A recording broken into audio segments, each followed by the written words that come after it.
So hello everyone. So finally 2023 UPSC का final result आ चुका है। आइए बात करते हैं किसने मारी है बाजी और क्या रहा है रिजल्ट का स्टेटस, सारी चीज़ों के बारे में डिटेल में बात करते हैं। तो आइए सबसे पहले बात करते हैं कि रिजल्ट कैसा रहा है, कौन है फर्स्ट पोजीशन पे।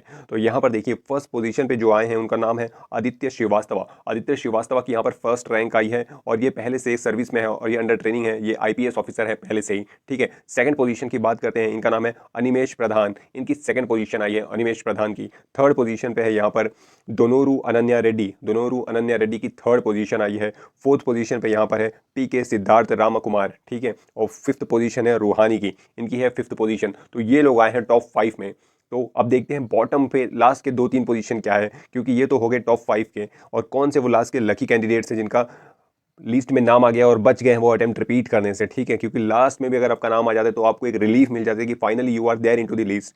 ठीक है, क्योंकि लिस्ट में नाम बनाना ही बहुत बड़ी बात है। तो देखिए जो लास्ट पोजीशन आई है वो आई है महेश कुमार की, और जो सेकंड लास्ट पोजीशन है 1015वीं पोजीशन वो है आदित्य अनिल बामने की, और 1014 पोजीशन थर्ड लास्ट है भानु शर्मा की। तो ये तीन तो लकीस्ट हैं क्योंकि इनका फाइनली लिस्ट में नाम आ गया और इनको कोई तो कोई सर्विस डेफिनेटली अलॉट होगी। अब आइए बात करते हैं पूरे रिजल्ट के बारे में कि क्या टेक्निकलिटीज़ है और क्या न्यूसांसेस है, छोटी छोटी बातें कि किस चीज़ में कितनी वैकेंसी है और कौन कौन सी पोस्ट कितनी कितनी है। ठीक है, तो देखिए यहाँ पर जो इंपॉर्टेंट पोजीशंस है वो आईएएस की पोजीशन, आईएफएस की पोजीशन और आईपीएस, ये कुछ इंपॉर्टेंट पोस्ट है जिसके लिए most of the candidates apply करते हैं। ठीक है, और बाकी की डिफरेंट पोस्ट रहती है, जो ग्रुप है और ग्रुप बी सर्विसेज की रहती है, और भी दुनिया भर की उसमें पोस्ट रहती है। ठीक है, तो यहाँ पर देखिए टोटल वैकेंसीज कितनी थी, 1016 टोटल वैकेंसीज है, जिसमें कि 347 जो है वो जनरल की हैं, 115 ईडब्ल्यूएस की है, 303 ओबीसी की है, 165 एससी की है, 86 एसटी की है। तो टोटल है 1016, इतनी वैकेंसीज हैं। और इसमें देखिए जो कंसोलिडेटेड रिजर्व लिस्ट भी यूपीएससी निकालती है। ये रिजर्व लिस्ट का कंसेप्ट क्या है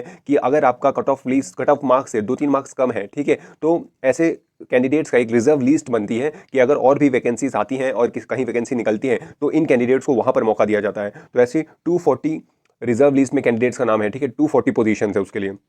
अब यहाँ पर देखिए कि आईएएस के लिए कितनी पोजीशन है, आईएफएस और आईपीएस के लिए कितनी वैकेंसीज हैं। तो आईएएस के लिए टोटल है 180 वैकेंसीज, और आईएफएस के लिए 37 और आईपीएस के लिए 200। तो इतने 180 लोग आईएएस बनेंगे, 37 आईएफएस बनेंगे और 200 लोग आईपीएस बनेंगे। तो ये हो गया बाइफर्केशन की कितने कितने लोग क्या क्या सर्विस में जाएंगे। जो important most sorted of services रहती हैं, आईएएस, आईएफएस और आईपीएस, मोस्ट ऑफ द लोग इन्हीं को ज़्यादा प्रेफरेंस देते हैं। ठीक है, तो ये हो गई पूरी बातें। अब ये लोग जिनका लिस्ट में नाम है वो तो डेफिनेटली आज बहुत खुश होंगे और इन लोग को एक बिग कंग्रेचुलेशंस की, आपने एक बहुत बड़ी अचीवमेंट हासिल की है। लेकिन सवाल उठता है उनका जिनका आज लिस्ट में नाम नहीं है, आज का दिन उनके लिए बहुत ही दुखमयी होगा, बहुत ही चिंताजनक होगा, बहुत ही टेंशन में होंगे वो। उनकी पीड़ा सिर्फ वही समझ सकते हैं, क्योंकि इतना मेहनत करके, इतना रिसोर्सेस लगा के, इतनी टाइम लगा के फाइनली आपका मेरिट लिस्ट में नाम नहीं है, आप इंटरव्यू तक आए लेकिन मेरिट लिस्ट में नाम नहीं है। तो वो दर्द, वो पीड़ा सिर्फ वो कैंडिडेट ही समझ सकता है, बाकी कोई समझ नहीं सकता। ठीक है, तो जो जिनका नाम है उनको तो कॉन्ग्रेचुलेशन, वो आज खुशियां मना रहे होंगे, लेकिन जिनका नाम नहीं है उनके लिए काफ़ी चिंताजनक स्थिति है और उनको डेफिनेटली सोचना चाहिए। लेकिन एक बात है, अगर आप यहाँ तक पहुँचे, इंटरव्यू तक आप पहुँचे, तो डेफिनेटली आप में कोई ना कोई बात है, तभी आप यहाँ तक पहुँचे हो। तो आपको ज़्यादा डिमोटिवेट होने की ज़रूरत नहीं है, और अगर आपके पास अटैम्प्ट बचे हैं तो आप अपना 100% दीजिए और वापस अगले अटैम्प्ट के लिए जुट जाइए। लेकिन अगर आपके पास कोई करियर बैकअप है, अगर कुछ आपको फाइनेंशियली स्टेबल होने के लिए कुछ सोचने की ज़रूरत पड़ रही है, तो डेफिनेटली उसमें भी पीछे मत हटिए और कुछ ना कुछ साथ में आप लेके चलिए। क्योंकि अगर आप यहाँ तक पहुँच गए तो आपकी मोस्ट ऑफ द तैयारी पूरी हो चुकी है, आप अपने करियर बैकअप के साथ भी प्रिपरेशन को कंटिन्यू कर सकते हैं। तो मेरी तो यही एडवाइस रहेगी। बाकी आज के लिए इतना ही रहेगा और हम मिलेंगे किसी और वीडियो में अगले दिन। तब तक आप चैनल को सब्सक्राइब कर दीजिए और वीडियो को लाइक कर दीजिए।